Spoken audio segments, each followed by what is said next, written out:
Hey guys, Jehuty here with another Tekken 7 video, and today we're learning how to deal with Leroy. So this anti-Leroy guide came about because despite Leroy being nerfed quite a bit since he first launched, a lot of people on beginner and intermediate level still struggle against this character, and that's who this video is addressed to. So then look into the timestamps if there's a specific place you want to go to, and then without further ado, let's get into it. Now I just really want to go through the launchers and the counter launchers really quickly. First launcher is forward 2-2. This is -13. Make sure to punish it appropriately. And then the next launcher is down forward 1+2. You see this quite a bit because it has pushback. But it's -18, so it's launch punishable. Make sure you have a move that can bridge the gap and launch punish him for it.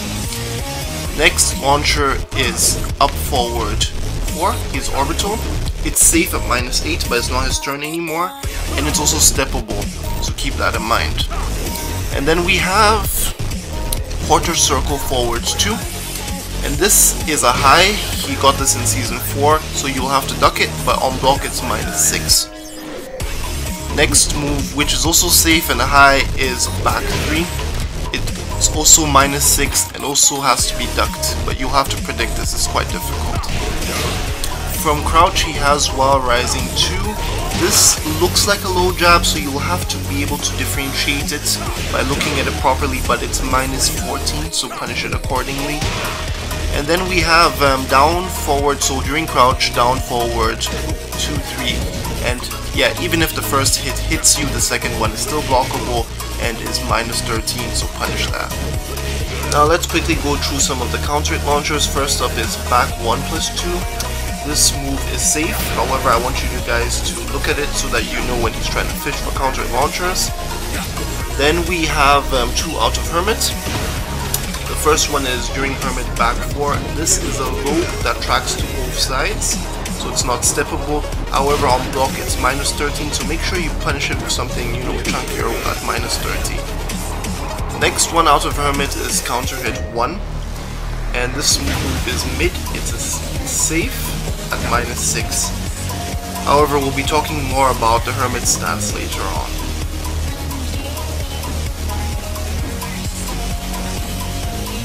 Leroy has a lot of options with which he can parry you, however most people struggle against his regular back 2 with the punch combo follow-up. The thing about this parry is that it comes out relatively fast, so it's active at like 3-4 frames. It has a lengthy enough window to be very usable, and it recovers somewhat quickly. To top it off, if by some miracle or accident you're able to block the punch combo follow-up, he's still safe at -9. So there's a whole lot of incentive for him just to spam this. Well, we want to deter him from using the parry. At lower levels, when people spam this parry all the time, your best friend is actually a grab, preferably a 1+2 grab at beginner levels, because people don't really break those. Other way to deter him is that if you have a parry yourself, you can actually bait it out. So you use a generic 1 grab, which is quick enough on recovery, he parries it, and then he does his follow-up and you parry him. The other way to deter him is that if your character has a very quick string, where the second or the third is a counter hit launcher by chance, you'll have to try this out. It varies by character to character. You'd want to use these moves because then he could get counter hit launched when he's trying to do his punch follow-up. All of this sounds quite simple on paper, but it's really time sensitive and you really have to do this with intention. Can't stress it enough, this move is still very problematic.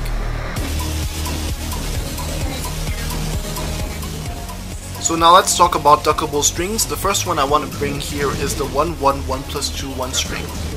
Now then I hear a lot of you go, well Jehuty, it's -16 on block, it's launch punishable, what's the issue here?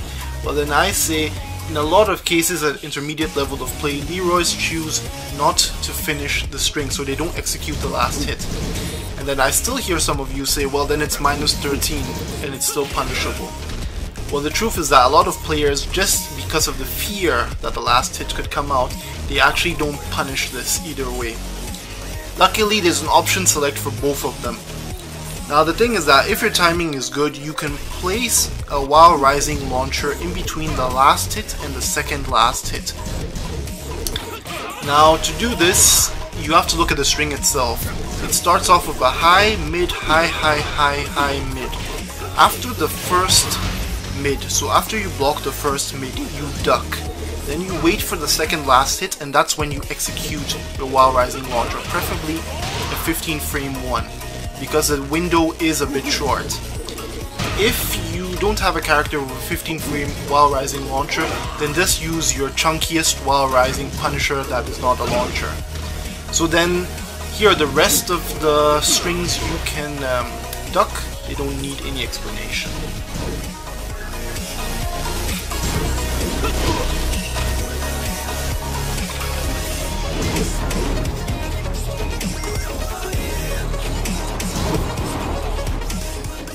Down forward 1-1, he actually has a similar string, and this one is also similar in that you don't have a lot of time to punish after ducking, so I'd recommend using your fastest while rising Punisher. Now let me talk about lows. First one is 3-3. It's a natural string, means that if the first one connects, the second one is guaranteed. However, with a bit of practice, you should be able to consistently block this and then punish it at -14 on block. Next string is down 2-4. Unlike the previous string, this isn't guaranteed. So even if getting hit by the first one, you can still block the second low, and that's -13. Now let me talk about Leroy's Hell Sweep. There is no real solution for this. It's a genuine 50-50 because it has a lot of reach and it tracks to both sides. So you will have to predict this and block and launch punish it. And the last one I'm mentioning here is down 3-2. If you watch my how to deal with Huarang video, he has a similar thing with down 3-4, and the solution here is the same.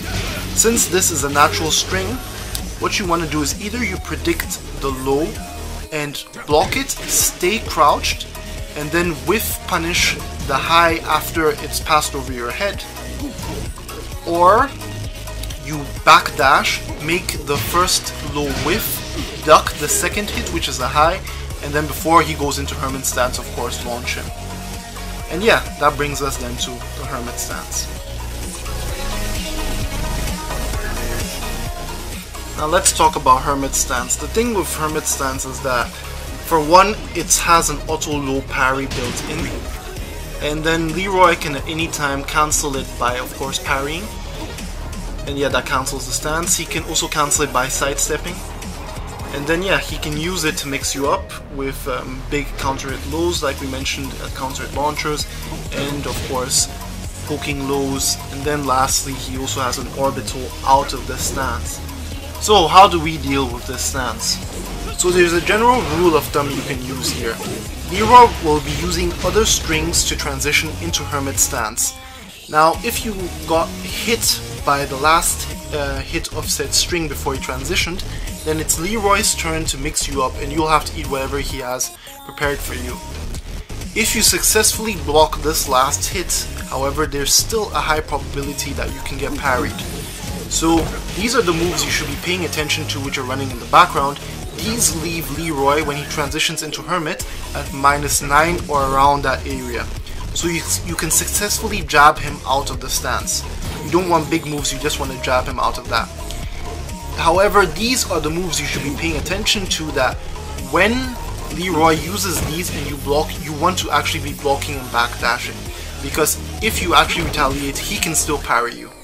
Nothing encapsulates this more than Hermit 4. You see this move spammed a lot. You shouldn't be scared of it because he barely throws out the extension because it's -14 on block. And then the other thing is that he wants to just see how you react. If you jab him, then he knows to immediately parry you afterwards, and if not, he knows that he can mix you up. So what you want to do here is you want to be calm.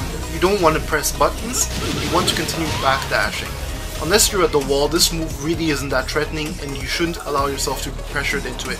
In reality, you could, after blocking successfully, jab, and you occasionally should do that to push him a bit back, but of course there's the fear of being parried, so keep that in mind.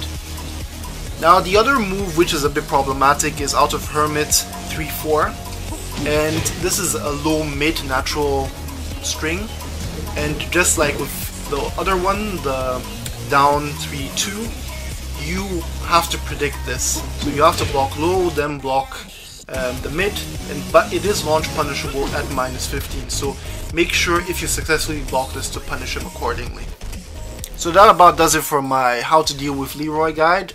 If you liked it, of course, leave a like.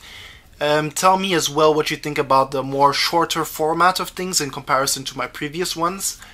And also, yeah, share the video and consider subscribing because that helps me the most. And this is your boy Jehuty, and I'll see you on the next one. So, I got you to blame for all this.